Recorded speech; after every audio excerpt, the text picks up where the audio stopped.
I want to take you back to the good old days when the MCU was absolutely awesome. They rarely ever had something that didn't work out. And even the stuff that wasn't good was just kind of not great. It wasn't all that bad. Nothing like Quantumania, nothing like the Marvels, nothing like Doctor Strange and the Multiverse of Madness and all that kind of stuff. Oh man, what am I missing out? Thor: Love and Thunder. Nothing like Thor: Love and Thunder. And I think one of the big things that we've identified that was the difference between Marvel phases 1 through 3 and the crap that we're getting right now is they actually had people in charge, creatively at least, that like comic books. Joss Whedon obviously loves comic books. James Gunn, huge comic book fan. Jon Favreau, huge comic book fan. Russo brothers, huge comic book fans. Now, there were some outliers. You did have Kenneth Branagh in there, but he was an established, well-known director and actor. And certainly, I thought his Thor movie is the best one that we've ever actually gotten. I really like his Thor movie. So for the most part, they went out there and they hired people, very talented, but also respected the comic books, the source material itself, and really wanted to deliver awesome stories with their favorite heroes. We are not getting that very much anymore. And we also remember back in the day, there was actually a separation between Marvel Cinematic Universe and Marvel Television. There was a distinctly different flavor and tone and feel regarding what was going on in the MCU in comparison with what was going on in Marvel Television, whether it be Daredevil or even Agents of S.H.I.E.L.D. and all that kind of stuff.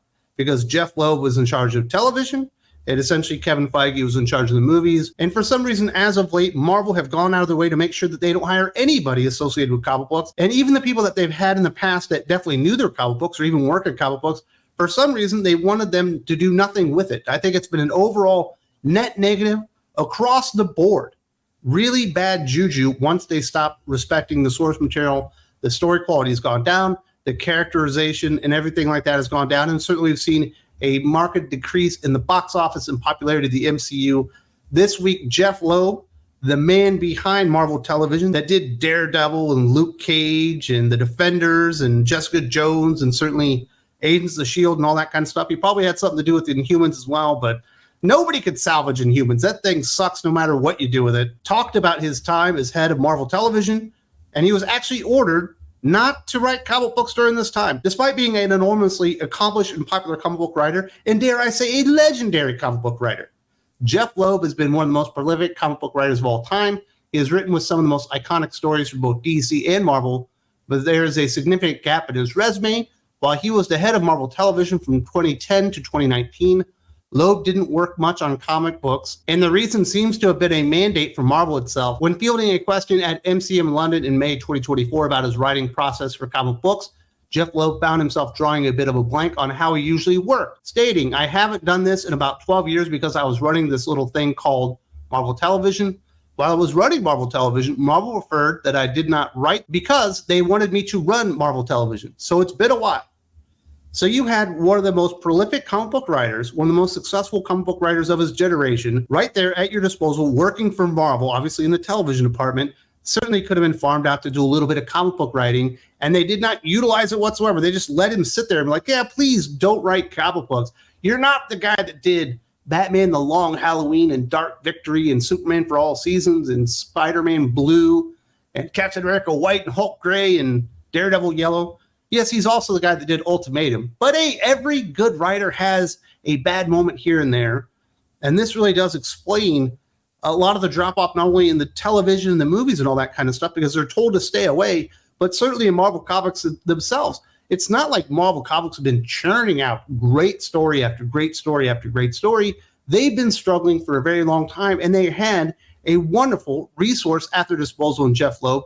Now, certainly, I can understand Ike Perlmutter, who would have been in charge of Marvel Television at the time, wanting Jeph Loeb to concentrate on television itself, because it's certainly a very expensive process. They had a lot of irons in the fire and all that kind of stuff. But it also really does resonate with me that I do think a lot of people in Hollywood, despite making all this money off of comic book properties and stories and all that stuff, really are ashamed of comic books themselves. They're not proud that it's comic book source material. They're not proud that this is part of geek culture and all that kind of stuff. They kind of just want to take it away. And once you jump into the television and movie aspects of it, they want you to have a big break from it as well. They don't want you to be a comic book geek anymore, even though all the stories that comic book geeks declared were great and bought over and over and over, made successful over time, are the ones, for the most part, that end up blowing up the MCU and certainly have had tons of success, done in smaller doses, certainly for other places like DC. When they've actually stuck to the source material, the shit worked. Look at Batman versus Superman. That thing was an absolute abomination because it wasn't very faithful to any source material. You got parts of Dark Knight Returns, you got the death of Superman, all shoved into one stupid movie with an awful through line, with an untested plot where if Zack Snyder had simply just made The Dark Knight Returns or simply just made The Death of Superman or made something else, The Long Halloween would have been a great choice. It probably would have worked out much better because these are tried and true stories. But for some reason, everybody is ashamed of the comic books themselves. We have another example of that last year, maybe it was 2 years ago, when it came to Secret Invasion. I wonder why the show didn't end up being so good. During an interview with IGN, Marvel's Secret Invasion director Ali Selim revealed how he was emphatically told not to learn more about the classic comic book story arc. When I took this job, the first thing Marvel said to me was, don't read the comics. They have nothing to do with the series, he said. This series was more born out of the electric relationship that was created between Nick Fury and Talos, or Samuel L. Jackson and Ben Mendelsohn in Captain Marvel. And we know that Secret Invasion ended up going down as an enormous catastrophe for Marvel Studios.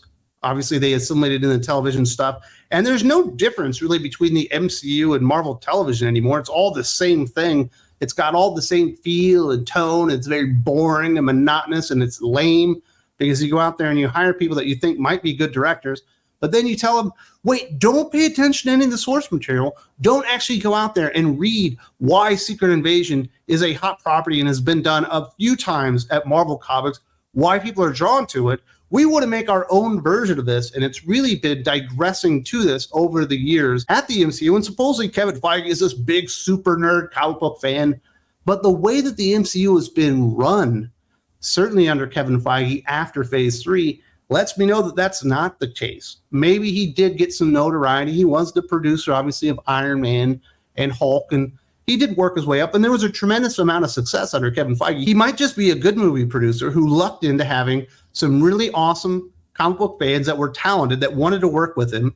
And then after that, he thought, well, I'm kind of ashamed of comic books. Let's move on from that. We don't want anything to do with it. So you end up with a show like Secret Invasion that makes no sense, that doesn't have the right reveals, that doesn't even have the right characters in it, because they never actually cared about the source material. They never actually wanted to deliver people Secret Invasion because for some reason, despite making them, what is it, $30 billion or something like that, all of a sudden comic books are too lame, not cool enough. We're so much bigger than comic books, and ended up blowing up in their faces. And I'm sure Ali Selim, who might be a very accomplished director, and maybe he has a good eye for that kind of thing, probably could have used the help of actually going out and reading a couple of versions of Secret Invasion, actually seeing what goes on with the scrolls and all that kind of stuff. But no, it's going to focus in on Nick Fury and Ben Mendelsohn because we got stars in the house. It doesn't matter about the characters. It doesn't matter about the story. It doesn't matter about staying true to the source material. And this is really fool's gold that Kevin Feige and Marvel Studios have really been going down after. And we certainly heard from actors here. You're not supposed to be looking at comic books and stuff like that. That is the source material. That was the original proving ground that made all this stuff awesome. And that's how Jon Favreau and the Russo brothers and Joss Whedon, all the people that were the architects in the beginning, your James Gunns, were able to go in there, find the best stories, reconfigure them for movies, certainly. Well, we can't have this many characters in Civil War. How can we do it and make it a little bit more scaled down for a Captain America Civil War movie? Well, we can't quite do Infinity Gauntlet. It's a little bit too out there, a little bit too goofy maybe in hindsight. But there are elements of that that are absolutely badass, including Thanos, the Infinity Gauntlet itself, and the quest to stop him and all that. And that serves as the basis, the foundation for all these amazing stories that have been told. And they basically just taken a dump over that entire process and decided to throw it out the window for no reason whatsoever to their own demise. This was a summation of how the MCU went off the rails from an article I saw recently I thought was really, really good because it did remind me of the way comic book movies used to be and are now once again. So what happened to the MCU? Essentially, Disney and Marvel abandoned the ethic of respect the source material. Those of us old enough to remember the live-action comic book adaptations of the 70s and 80s are well aware that ignoring the source material was the norm. In the old days, TV and movie productions usually only exploited the brand recognition of characters to tell their own stories, with wildly varying results. By the November 2019 launch of Disney Plus, exploitation of brand recognition was back. And that's what it is. They don't see these characters as living, breathing entities within the Marvel Cinematic Universe. They don't see the source material as a guiding light, a foundational element of the stories of the characters themselves and their histories and where they've gone and where they're going to go and where they came from and all that kind of stuff. They're just core competent elements. This is what they look like. This is the guy's name. This is their gender. This is their orientation, things of that nature. And then you go out there and you just tell the story that you wanted to tell all along, whether it's actually relevant to the characters or not. And that is really where Marvel and certainly the DCEU really went off the rails from the very beginning by not respecting the source material. And it really felt like they had learned that lesson, that veering off that source material was never going to work, that the best stories for these characters had already been told and they were waiting to be adapted into the big screen and certainly on television. And we had so many wonderful successes from it, but it feels like nobody has the benefit or hindsight of 2020 to look back and say, what was the last known good? Why can't we go back there? When did it work? What was working for us? There's really only the one big outlier out there, Superman 78, that was really true to the source material. You go look at even Batman 89, which I love. It's a part of my childhood and stuff like that. Not exactly a great interpretation of Batman, certainly even less so when you get to Batman Returns. And the reason Catwoman is a Catwoman is because she's actually a cat and she has 9 lives and all this ridiculous stuff that had nothing really to do with the comic books. It felt like Blade started to get it right. It felt like that first X-Men movie, then X2 kind of started to get it right. And people realized we just have to take the stuff, the blueprints that are already there, and then rebuild it for a different medium, for a different audience. And they will come because we already know we have the best stories. And somehow we reverted back to the 70s and 80s. We're like, well, he's just a Superman, but he can't fly. And he needs a dog. And he'll fight a giant spider in the movie or whatever. We have these dipshit producers that think they're bigger than the character, that think they're bigger than the universe, certainly think they're bigger than the fans. And in a lot of cases, I think don't respect us and maybe even resent us because we're a bunch of nerds. There's nothing wrong with nerds. Nerds make the world go round. And we certainly have a great eye for story. And the fact that Jeph Loeb wasn't allowed to write when he was at Marvel Television is a travesty. The dude is a Hall of Famer. The fact that the director for Secret Invasion wasn't allowed to go ahead and see the source material to see how it should be done and the character elements and the story beats and all that stuff likely hindered his success in Secret Invasion. There's a reason it blew up in their faces. And there's a reason that the MCU is basically dead right now because they do not respect the fans, the characters, the universe, and certainly those stories that made the characters absolutely awesome. If you would like more conversations about comic books, comic book movies, and all that geek stuff, I got exactly what you need. If you head on over to Thinking Critical Patreon, you support us there. We have tons of podcasts, 8 hours of brand new podcasts every single week, featuring your favorite guests, having awesome conversations about comic books and movies and all that kind of stuff. There's a link in the video description if you would like to check us out on the Patreon.